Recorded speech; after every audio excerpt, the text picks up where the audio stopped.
Enak. Saya sudah sini aja ya. Ya. Pak Ahok. Jadi gini, semalam itu kita kan datang ke acara tabrak Prof Mahfud di Pos Blok. Nah di situ ada yang nanya soal KPK.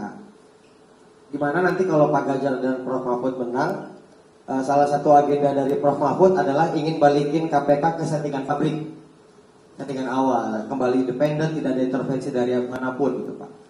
Nah 3 atau 4 hari yang lalu saya tuh iseng bikin konten ngepost. Seandainya Pak Ganjar dan Prof Mahfud menang, ini seandainya ya Pak ya, seandainya. Terus Bapak ditunjuk jadi ketua KPK. Setuju gak? Ini seandainya nih. Setuju ya? Seandainya. Udah tuh Bapak kepilih jadi ketua KPK. Apa yang Pak Ahok pertama kali lakukan setelah Bapak jadi ketua KPK? Itu aja dari Alex. Aku tuh nggak suka seandai-seandainya tuh. Masuk. Saya lebih suka kalau tawarin. Dulu waktu saya di dalam tahanan itu keluar, kan saya tuh udah nggak bisa jadi menteri, jadi apa menurut orang. Kan penguasa suka-suka saja, kalau dia mau kasih mah boleh-boleh aja. Terus saya tanya Pak Jokowi, Pak Jokowi pengen saya bantu apa? Dia bilang, Pak Ahok mau bantu apa? Saya mau bantu industri-industri tidak bangkrut, Pak. Ini cerita dalam tahanan loh, 2018 nih, 2018. Kenapa? Saya melihat impor ini sudah gila-gilaan masuk. Industri-industri kecil itu bangkrut karena kontainer itu pakai borongan. Dulu 5 juta. Akhirnya barang-barang kecil dimasukkan ke dalam, masuk nih. Lee Kuan Yew waktu bangun Singapura, yang dibangun pertama tuh bea cukainya. Itu pertama Pak. Jadi maksudnya apa? Saya khawatir, dulu Pak Harto saja, saya kan udah umur 58 nih tahun ini. Ya Pak Harto aja dulu, suka dialog ya. Pak Harto bilang kepada pengusaha-pengusaha, sekarang kita masih bisa proteksi kalian ya, dengan biaya tarif masuk. Tapi nanti tahun 2020-an, ini Pak Harto ngomong loh, 2020-an itu udah nggak bisa, karena WTO akan keluarkan peraturan tidak boleh naikkan tarif impor sembarangan. Nah di situ gimana cara atasinnya? Ya kan mesti bisa bersaing, sama mesti punya biaya cukai yang berani, yang bisa pinter. Ya waktu barang Anda masuk, saya bisa bilang, ini udah PSNI belum ya? Ini bahannya apa nih? Udah memenuhi kesehatan atau belum? Minimal menghambat lu supaya barang lu agak tahan lama nih. Bayangin kalau sekarang barang masuk dari luar negeri, nggak pakai gudang, langsung bongkar, langsung kirim. Jadi bukan salah TikToknya, salah biaya cukai dong yang. Tapi ini nggak ada yang berani WTO. Nah, saya bisa ngerti Pak. Makanya saya mau minta jadi dirjen biaya cukai Pak. Saya jamin penyelundupan stop. Karena zaman Pak Harto tuh penyelundup itu subversif, mematikan industri, berarti membuat PHK gitu banyak. Kalau PHK gitu banyak, semua penjualan akan macet, pajak semua akan turun. Ini negara bisa bangkrut. Saya jadi biaya cukai Pak. Kenapa biaya cukai gaji kecil? Kan dirjen boleh nyambi jadi komisaris Pak. Omega kan. Saya bisa beresin. Saya jamin industri nanti tidak ada lagi pakai UMP-UMP-an.